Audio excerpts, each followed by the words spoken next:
Jeremiah chapter 29 verse 11. Not, for I know the plans that I have for you. Plans to prosper you and not to harm you. Plans to bring you to an expected end. Saka Jesu anoda. Amen. Pane zvavakakuongera maupenyu wako. But unoona pari kusangana nechimwe chokubuda isu. Pane chimwe chinhu choda kugadziriswa. Haleluya. Amai. Ndaona pana namai vechikuru. Chidava mamusati mambotambira. Vana venyu vese vasikana vanongope. Akatombororwawo mbichana yaakabvisirwa kahuku ketsvakira ikuru. Ndakamubvira akatombotiraya mbichana. Ndikati kutaurira mai kuti naJesu zvinoita. Naye zvinoita kawai naJesu. Amen, amen, amen, amen, amen. Tozviziva varimo vasikana vakanyengedzwa nevakomana pakati pedu. Amen. Wakavimbiswa zvikati ayogwe rimwari pedu. Ndikutokukanda pachijesu tavakomana mazuva. Iwe ndiro hanzi newe chipagadziko ndoda kushangula wewe. Pakatogoisa kuti iwe chakushangula newe mamaira.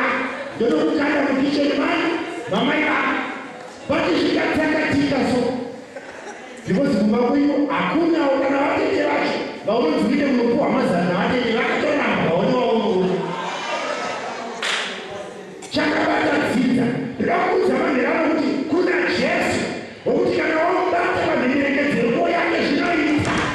Hapana chinoramba. Vachaura kuti hauchirwe unochirwa iwewe. Vachaura kuti haunongerwe unongerwa iwewe. Vachaura kuti hauchate unochata iwewe. Kuna Jesu anoita izvo. Haleluya, haleluya, haleluya. Munhu ngaapasika nemanhero. Brother manzwa. Ndinongowa kunechitora ndatombounganidzawo mbichana kuti iwe ndingonobvisawo wako. Ndingobvisawo zvitoro zvinani. But painenge tiungane mbichana topanotaka dambudziko so. Yese inobva yadi zvayo. Yobva yaenda. Yoshamura. Pawangoda kushamura nemunhu kushamura inani. Yokunobvisira munhu wacho. Rega ndikutaure kuti zvichida vamwe nasekuru vako havana kumbogara varoora. Vakangogara vamai vasina chavabvisa. Kusvika nanate zvakangoti tongozvisiya chero vachichengetana anyway. But kesi iyoyo inogona kudambuchira pawiso. Nekuti Jesu anomugonera.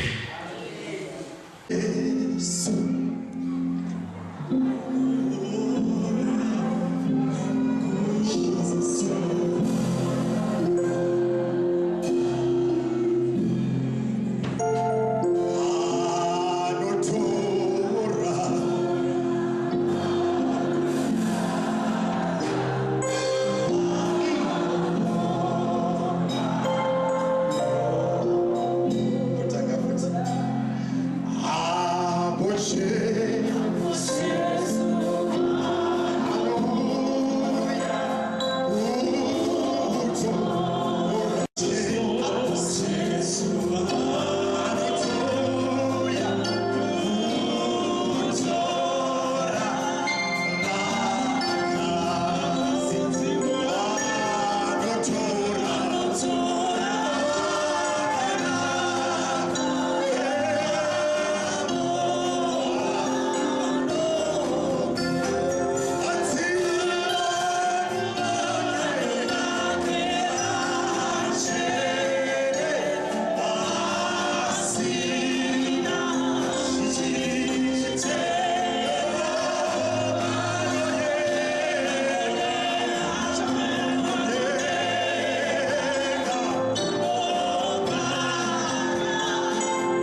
nzvimbo imwe neimwe ine tunhu twayo tunobata.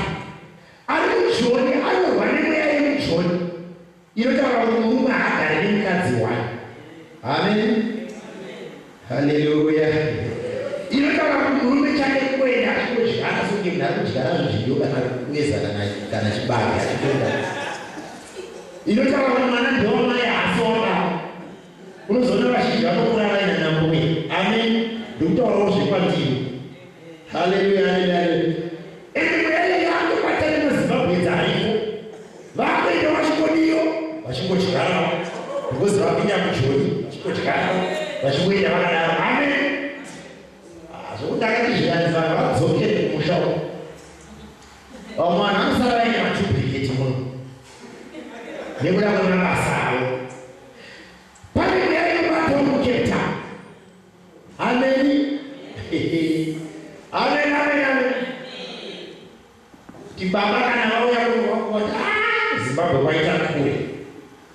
Mukapa munotsvagwa ogarawo naye. Anokubatsira kuti kuno kana kazoenda kuZimbabwe ndozomoonawo zviriko. Amen, amen, amen, amen. Vamwe anasista makasiya vavimbisa anabhradha kuti akatika mushande kutoona nomwe. Nanabhradha vakasiyawo vanhu vakandogarira kumusha. Mwana pandikuya akanaka zuri achikuona. But apinda mukapa mumwewo mukapa unobatawo munhu apinda imomo. Dzaiwa zvekumusha ndezvekumusha zvekuro ndezvekuro. Tiri kumapeto kweAfrica. Kure. Amen, amen. Ndikutaura kuti situation yakaita saizvozvo. Kune mweya inotenderera inobata muzvibwe yaunenge uri. But anofamba naJesu. Anofamba naJesu. Anofamba naJesu. Unotaura naIsaiah kuti a remnant shall remain. A remnant shall remain. Anomira. Iwe gamuchira Jesu manirana. Akontrola upenyu hwako akudzosere kwawakabva. Shoko raMwari rinotaura kuti tinomuti rangarira doko pawakatekwa negomba remugodhi pawakachekwa. Dzokera kutsoka dzako pawakabva. Ndopaikupa upenyu hwakanaka. It is not too late for you to go back and start again with Jesus this time. Kwete wekutaura enda kumutora Jerusalema wawakamusiya ufambe naye naJesu kawana. Haleluya, haleluya, haleluya, haleluya.